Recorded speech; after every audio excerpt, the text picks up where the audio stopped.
Hi and welcome back to this new lecture in the computer security module. In this week we will look at some classical attacks on security protocols.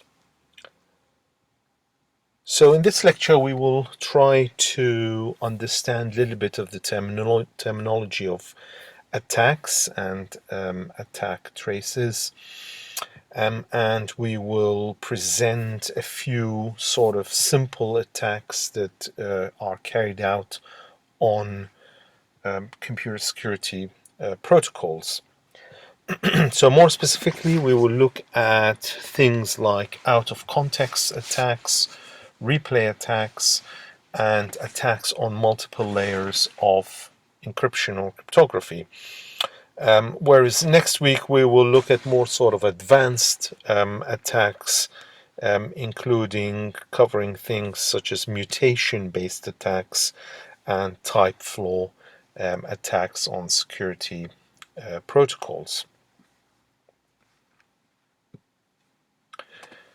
So the setup that we use to understand how such attacks take place is the standard person in the middle or man in the middle attacker. Remember that a couple of weeks ago when we talked about authentication protocols, we said that basically authentication protocols and also in general most of the security protocols are understood or discussed or presented in the context of the surrounding environment. And we said that that surrounding environment, for example, can be simply your public network, so the untrusted communication medium on which you exchange messages, or it could be other kind of models. For example, when we talked about non-repudiation protocols, we said that that environment indeed was the opposite. It was sort of a trusted, observing, or an arbitrating kind of environment.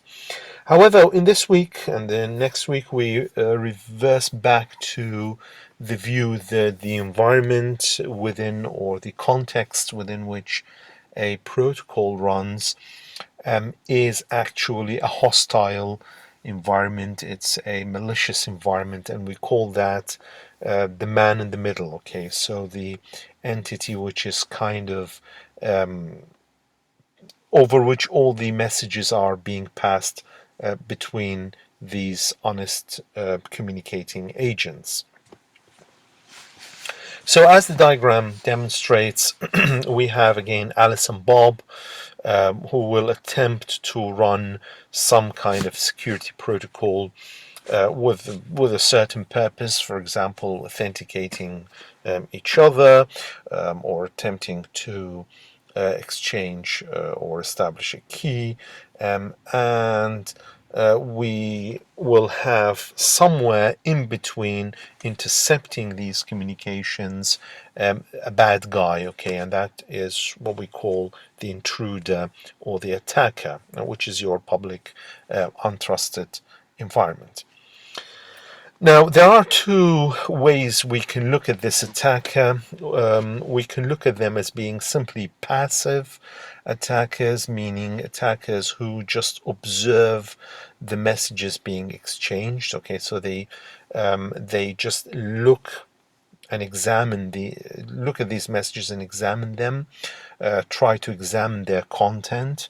They don't really do much more than that. Or they could be active attackers or active intruders, meaning that they will attempt to disrupt the flow of messages. Okay, so they may drop some messages, or they may actually insert new messages that will essentially attempt to interfere with the goal of the protocol.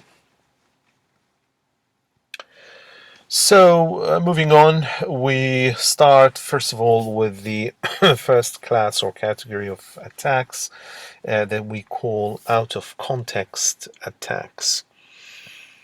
Out of context attacks is a general term used to describe any sort of scenario where you take a message from one context and use it in a completely different context. Okay, so imagine here you have a session or a run of some protocol, okay, that we call session one, for example, and that's, let's say, going on between Alice and Bob at some point in time.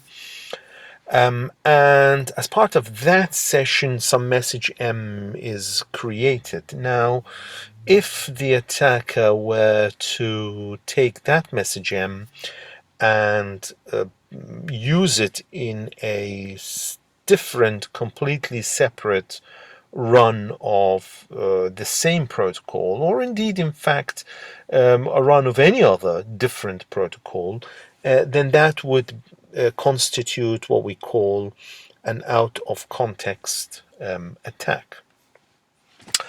So it's simply taking messages, taking information, data, and using those messages and data and information completely outside of the context within which they were created, and of course the context for which they're meant to serve a particular purpose, such as authentication or key agreement or non-repudiation and so on.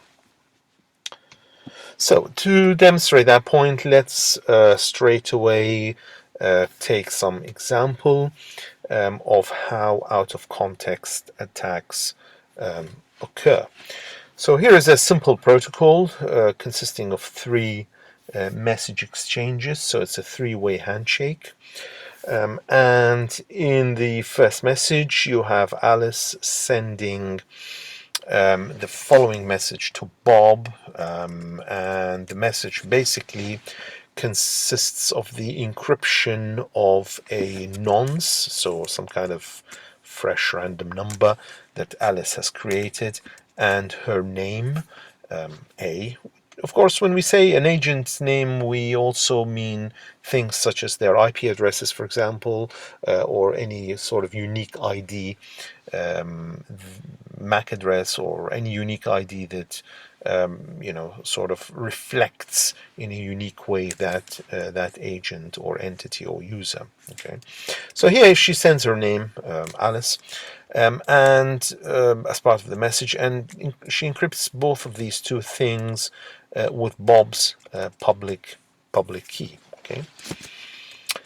Now, when Bob receives this message, obviously Bob has got the private key corresponding to this to his public key, so he's able then to decrypt or decipher the message and release its content. Okay, so when he releases the content, he copies Alice's nonce, and he then creates his own nonce or fresh number called NB, and encrypts the two things with Alice's public key. Now, when Alice receives this second message, she will then be able to decrypt it because she owns the private key corresponding to her public key. And when she decrypts it, she can release these two nonces. And when she does that, she can compare this nonce to the original one, which leads her then to believing that, in fact, this second message is part of the same run of the protocol for which the first message was created.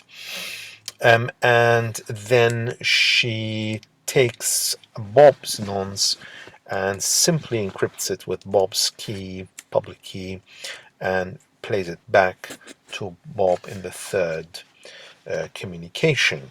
Now, when Bob receives this third communication, he's got his private key ready to decrypt this publicly encrypted message, and he then can release the content, which is the nonce that he created as part of the second communication. So then he can compare this nonce here, or this number here, is exactly the same number as this one. If they match, it means again, of course, this last message is part of the same run of the protocol. Now, you may wonder, what is the purpose of this protocol? The purpose is clearly a two-way authentication. Now, if you wonder how this two-way authentication occurs, it occurs indirectly. So it's an implied kind of authentication.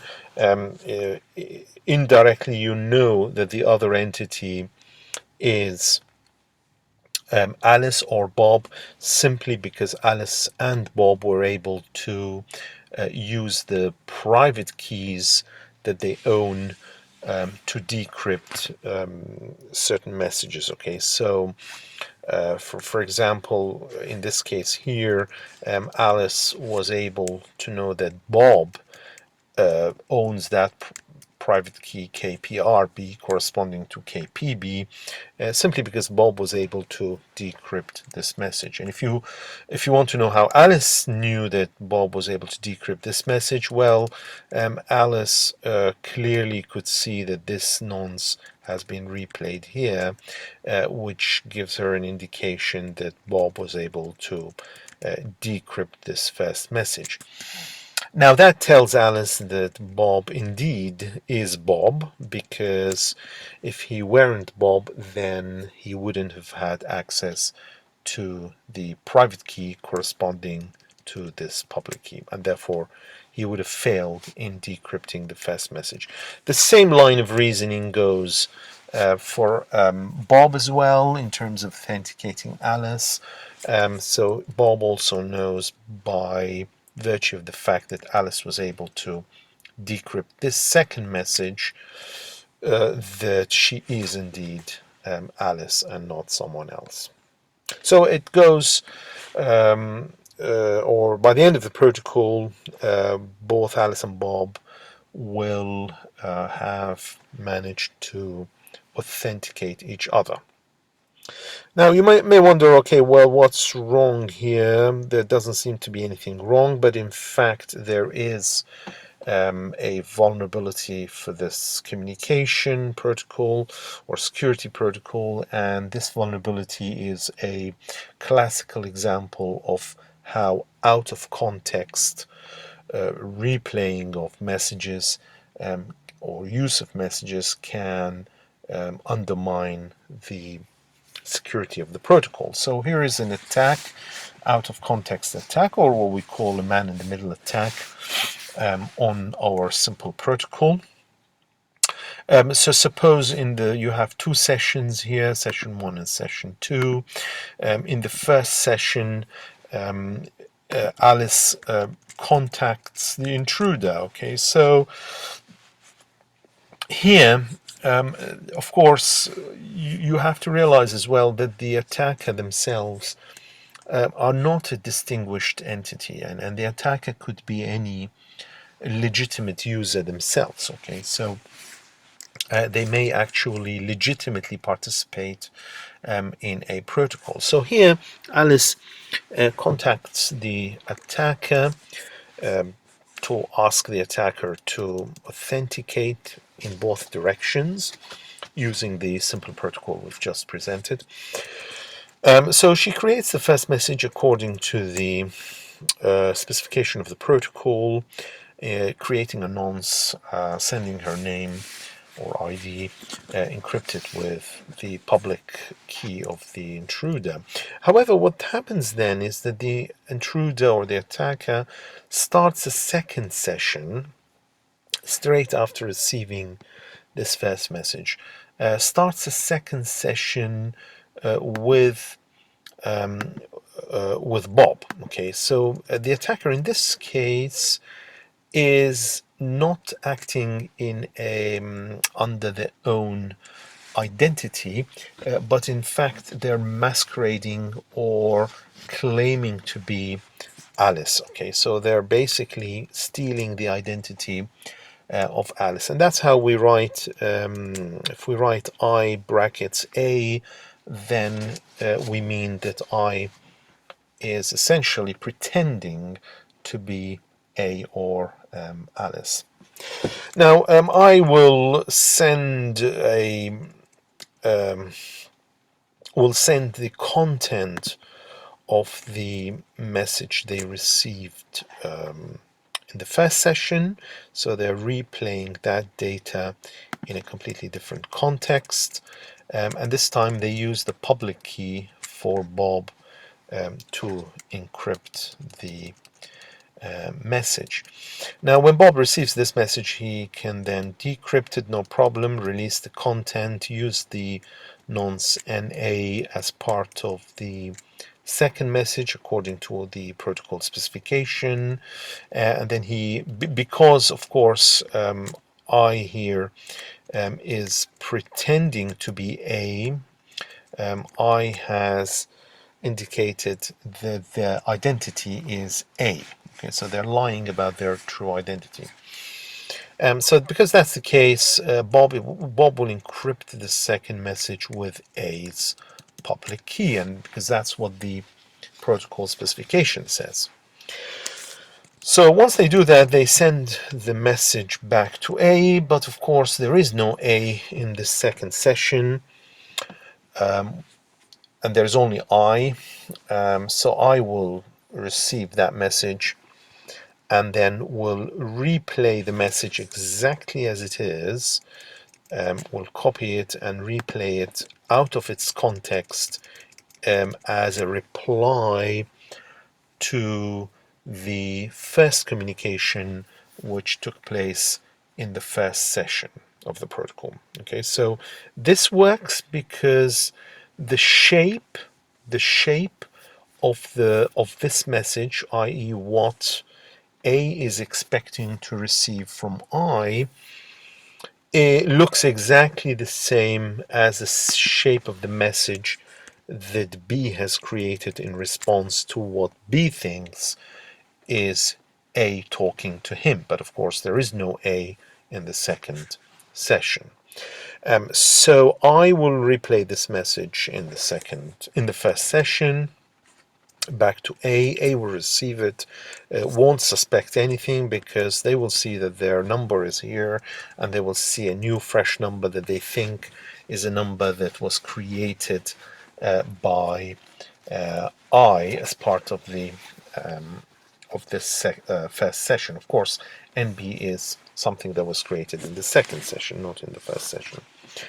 Now, they will decrypt this message because they've got the private key corresponding to this public, to their public key, release the content, and then replay back the nonce back to I.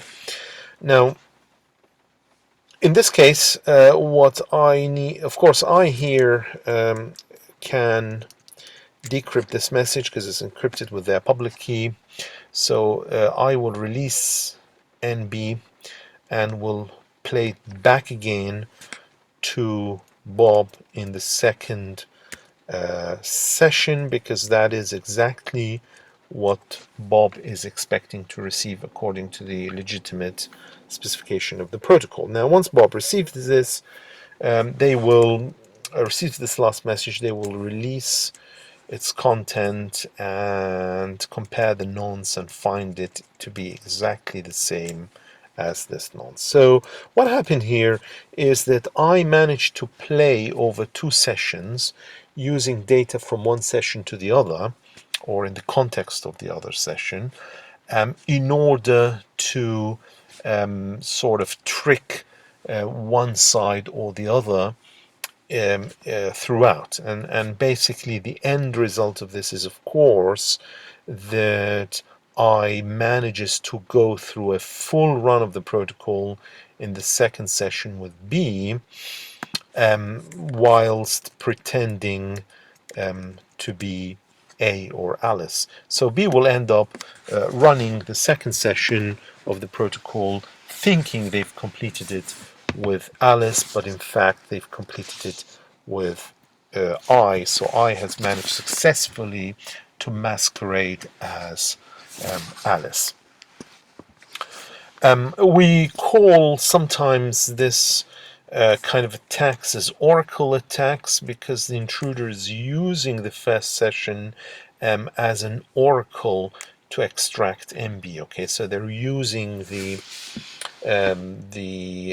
way the protocol is supposed to run, the steps of the protocol as an oracle, so as a some kind of let's say knowledge point where they can go to and they can extract certain information from. And that allows them to get through the second session of the protocol successfully, tricking Bob into believing that they are Alice, but they're actually not Alice. Now, this whole thing is called, as well, from a conceptual point of view, is called an attack trace because it demonstrates the steps, okay, of the protocol. Well, not the exactly legitimate protocol. So these are the steps of the legitimate protocol, but the steps of, including the illegitimate steps that can take place, and therefore will lead into some kind of attack happening. This is, or we refer to such kind of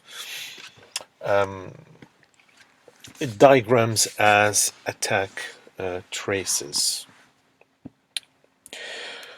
Now, in this case, there is a simple fix, which was simply to include in the second message the name or identity of the source of that second message. In this case, Bob.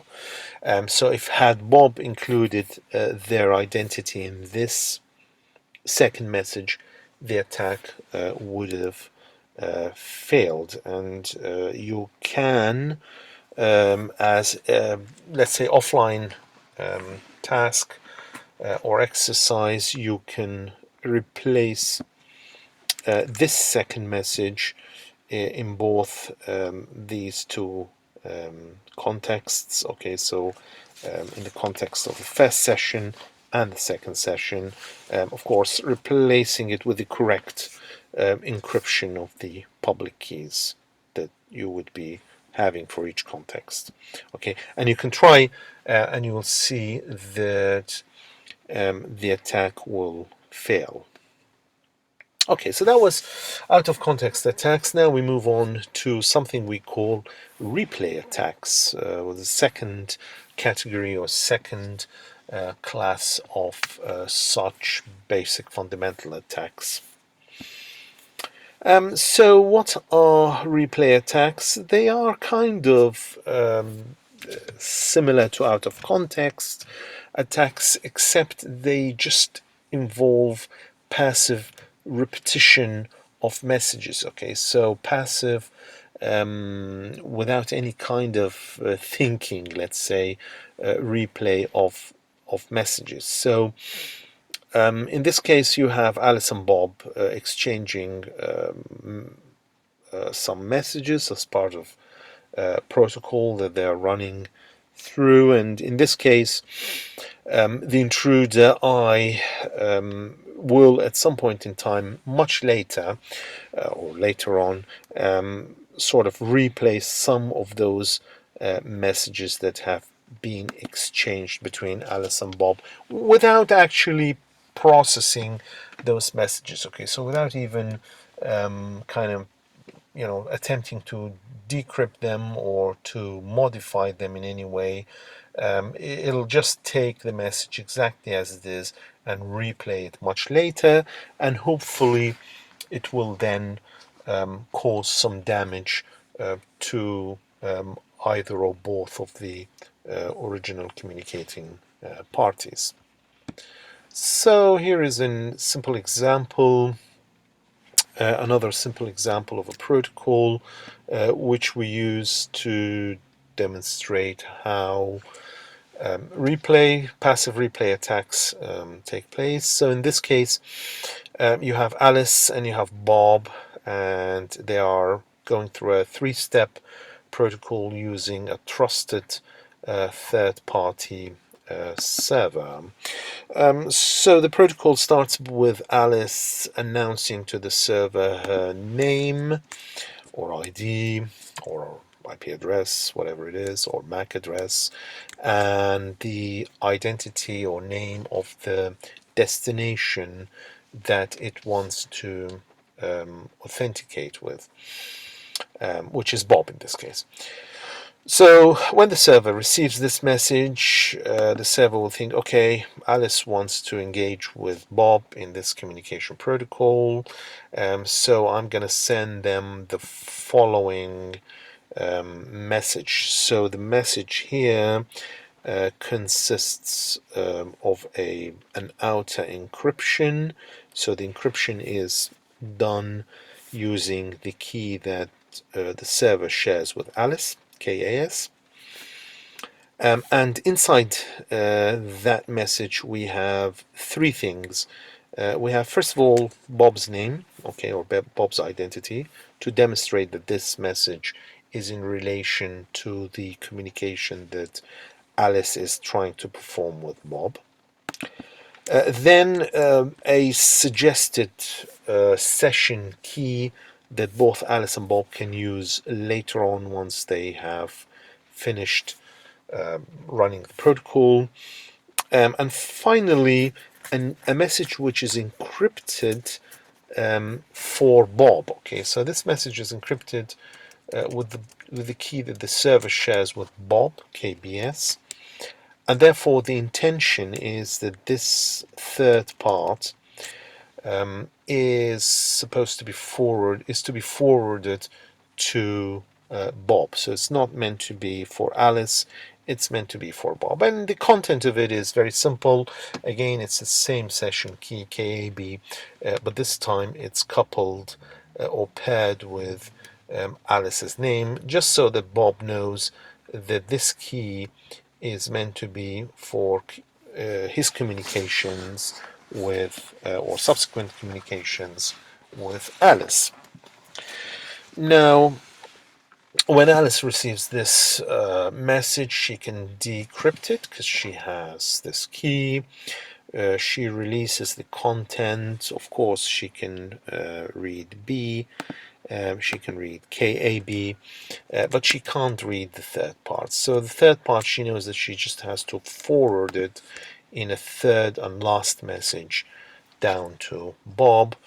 Upon receiving this third message, Bob then will retrieve his key that he shares with the server and decipher or decrypt the content of the message and release it. Which then, of course, means that both Bob and Alice will have now agreed on a key KAB to use later on for exchanging sensitive messages. And they also know that they have authenticated each other because simply of the fact that neither would have been able to release that session key unless they had access to the long-term password that they share with the server. So Alice would have failed to decrypt this whole thing if she didn't have access to KAS, and similarly Bob would have failed to decrypt this last message had Bob not have access to KBS. Okay, so that's great. The Alice and Bob will know that they're talking with Bob and Alice respectively, and they end up sharing this nice little session key KAB for future communications, part of this same session. Okay. Now, you may think, okay, well, that looks really great, but what could go wrong with that? Well, suppose there was an intruder, and this intruder could be your public network, and suppose your intruder or public network simply took the third message and replayed it back again, exactly as it is back at Bob. Now, of course, here the intruder doesn't need to decrypt anything. All what they need to do is just copy this message, which is running over their own switches and routers and fiber lines and so on, and they just repeat this message back at Bob. Now, the question is, what is the effect of that? Okay, the effect of that is that Bob will end up actually thinking that Alice would like to establish two sessions, not one session with Bob. Okay, and that can be dangerous because you're essentially tricking here the destination into believing that there is an open channel of communication which actually isn't there. Okay, um, but of course it could have other effects on Bob from a computational point of view. Suppose the intruder didn't just replay this message once, but the intruder replayed it 1 trillion times, for example, okay, or 1 quadrillion times.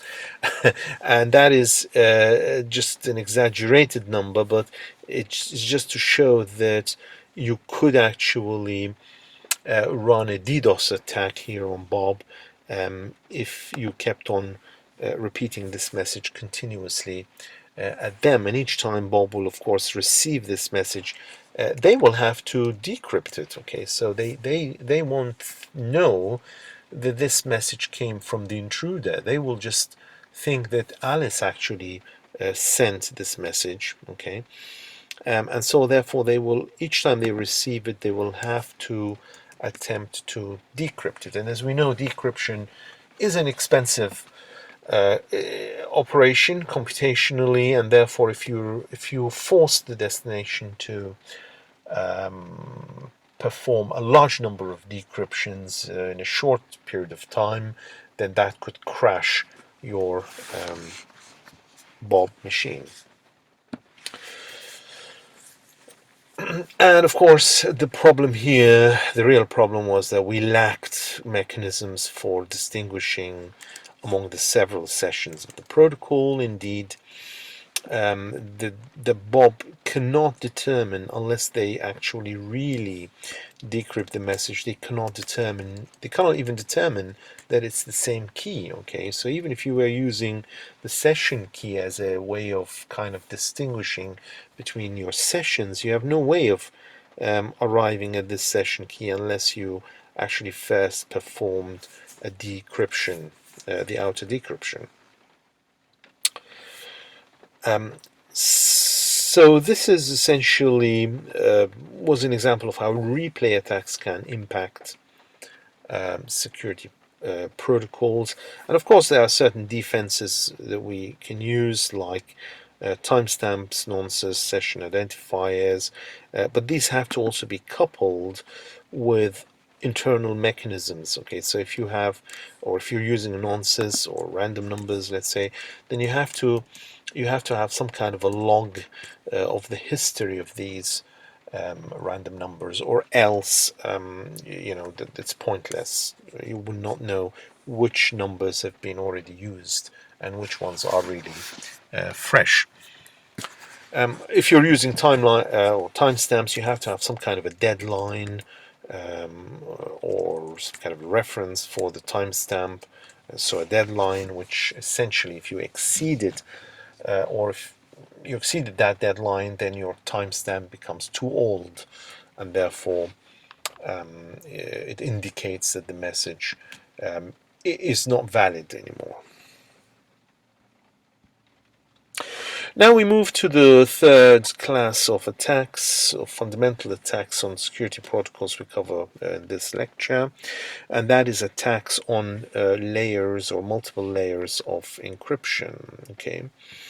So the idea of data encryption in general is that,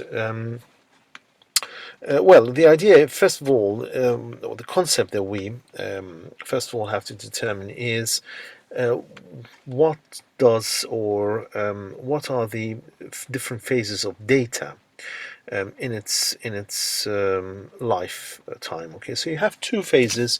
You have what we call data at rest. Okay, so that's data which is being stored on some kind of server, some kind of storage space, and data on the move, which are all the data that are essentially currently in transit over the network, moving from one source to another destination.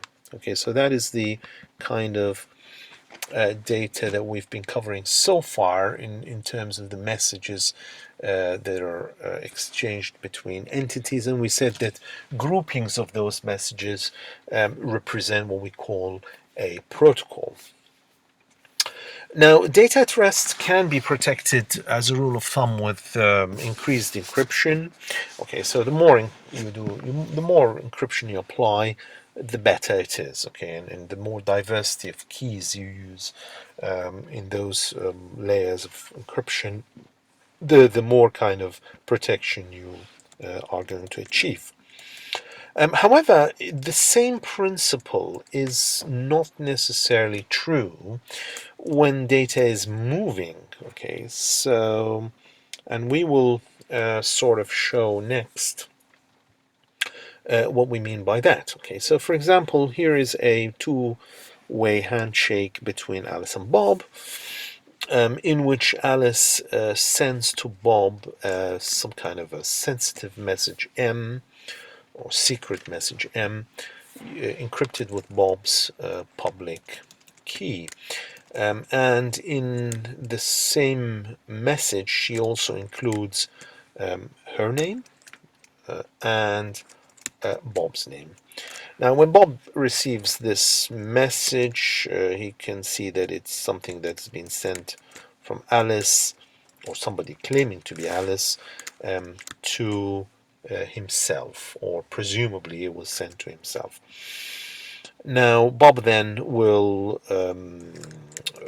take the middle part, decrypt it, because he's got access to his private key corresponding to the public key used in the encryption, and will release the secret message M. Then he just replays that secret message M passively in a similarly encrypted message, encrypted with the public key for Alice, and he sends back the whole thing in this triple consisting of Bob's name, the encrypted message, encrypted with the public key for Alice, and Alice's name. Now, when Alice receives this second message, she can very easily decrypt the middle part and then release the content. So this two-way handshake looks or seems to be fine in terms of the secrecy of M. Or does it? Well, if we look closer at the following attack, we see that in fact this is not the case, because you can apply a very simple out of context attack to this protocol in the following ways. So first of all, Alice starts the protocol as was intended in here. However, for some reason, Bob is not there. So Bob may have had their battery run out, they may have crashed, or perhaps Carol, who is the attacker here, is running some kind of a jamming signal, completely isolating Bob. So these are the practical explanations, let's say, as how you could sort of isolate or completely get rid of Bob. Okay, so a message that Alice has sent intended to be for Bob doesn't arrive at Bob, but instead arrives at Carol. Now, Carol then doesn't reply to Alice and simply disappears. Okay, so she's received the message here, this triple, but she was then supposed to reply pretending to be Bob. However, she doesn't. She just runs away. Okay. And now, a little while later, Carol appears again, and this time she does contact Bob and sends the following first message of the protocol. So here she's not pretending to be anyone. She's just simply saying, well, hey, I'm Carol, and I would like to talk to you, Bob. And here is the secret message that I would like to send to you. Now, note that this secret message is precisely the secret message, or the middle part of the first message that Alice sent to Bob, that was intercepted by Carol, and that it never arrived to Bob. So she uses this sort of encrypted part out of context, because the original context was the first session. She uses it out of context in the second session. Now, when Bob receives this message, he doesn't suspect anything wrong.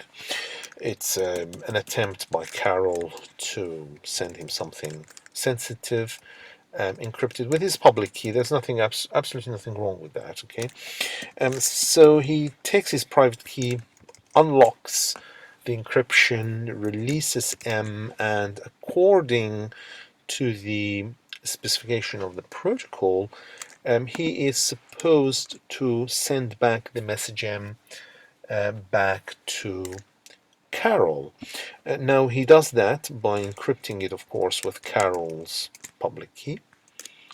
When Carol receives the second message, she very easily then can decrypt this middle part, releases M, and hey presto, Carol now has obtained access to M. And M was not supposed to be something that Carol should see. It was a secret message that Alice initially in the first session intended to be shared with Bob.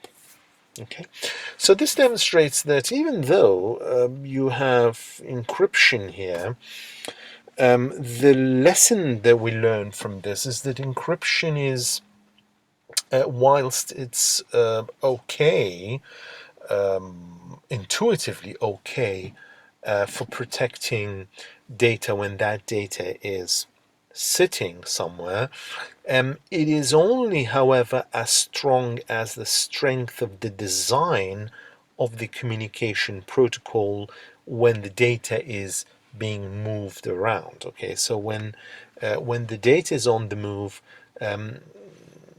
your encryption is only as good as the design of the protocol moving that data around.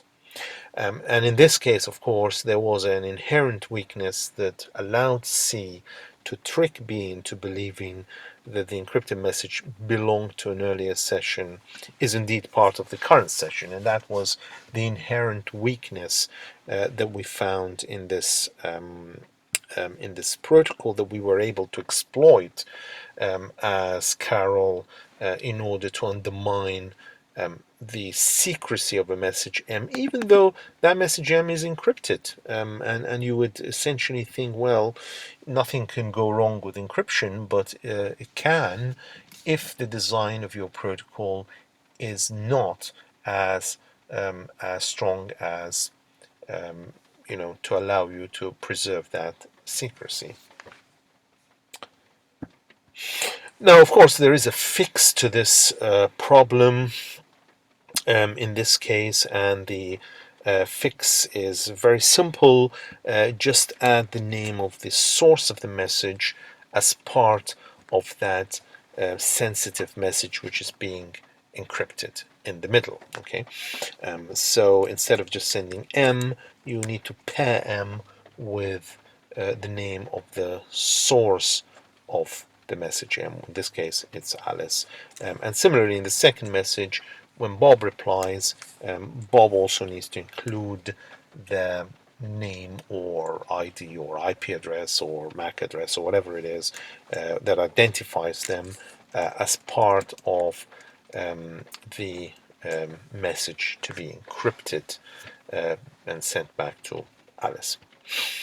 Now, the question that we need to understand, well, will this fix really fix the problem? Yes, it does.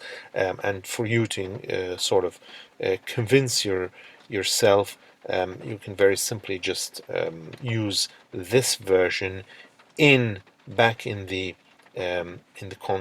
or back into this attack trace that we demonstrated in this slide, and you will find that the attack does not work. It doesn't work because immediately in the second context, Bob will realize that this middle part here was intended to be for a communication with Alice, and it's not intended to be for a communication with Bob, and therefore Bob will terminate the protocol. Once it receives this first message, it'll suspect that the shape of it doesn't look right, and therefore it'll just terminate and will not continue sending this last message. So that breaks the attack, and sort of leads to fixing the problem, essentially, which was a problem in the design of the original protocol in the first hand. Now, moving on, we in this case we probably think, okay, well, if we have fixed the problem, can we, what would be wrong if we were simply adding yet an additional layer of encryption to the protocol? I mean, how could that be bad for the secrecy of the sensitive messages that we're exchanging? So consider the following presumably stronger protocol, where you've got the identity of the source included in the middle encrypted part, but in addition to that, you have decided to yet again encrypt further the sensitive message M. Now, you might think, well, I'm not doing anything seriously bad here. All what I'm doing is I'm just re-encrypting M for extra assurance. How could that go wrong? We've already fixed the original protocol. We've added the identity of the sender to the middle part, to the middle encrypted part. So why not just add more encryption and even further encrypt the message M again? So how could that go wrong? The answer is you've actually ruined and destroyed the protocol again, because what you've done here by adding this additional layer of encryption, you've weakened the design of the protocol. So notice that in fact you're going against against your intuition, which is that initially you had a weak protocol that used cryptography and you thought that was fine. Then you discovered that that's not fine and there was a weakness in the protocol. Then you fixed the weakness in the protocol and that was then okay. But then now you're saying, okay, well, I'm going to introduce even further encryption to the fixed version of the protocol. So how can that actually break the protocol again? But in fact, it does break the protocol again. And we will demonstrate in the next couple of slides how this additional encryption, in fact, breaks or renders the protocol weak again, okay, so or vulnerable again as it was in the first instance. So here is a not so simple attack on our extra enforced fixed protocol that we had fixed from the first instance. So let's look at what happens. Okay, so you have initially a legitimate run of the protocol, an exchange between Alice and Bob. Now, at some point later, C or Carol will appear. Okay, and what Carol does next is that she goes or she starts a run with Alice, just pretending to be herself, Carol. Okay, so Carol engages in a communication with Alice in the second session here. But what Carol does is that she copies the middle part of the second message, which was exchanged as part of the first session. She copies that exactly the same into the middle part of the first message that she sends as part of the second session of the protocol. However, the way that she is copying this part in here is to treat it as if it were actually the new M encrypted with KPB.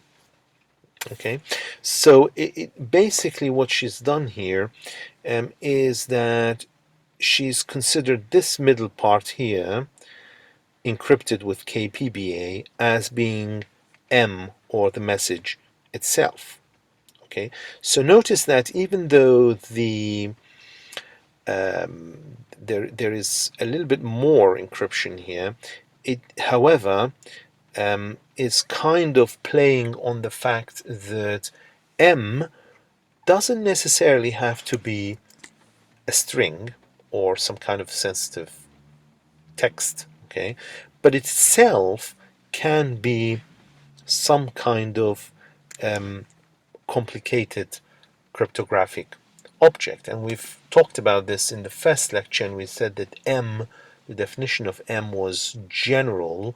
It didn't necessarily mean just sort of text messages or strings or alphanumeric characters, but it could actually be any complicated or any complex cryptographic object.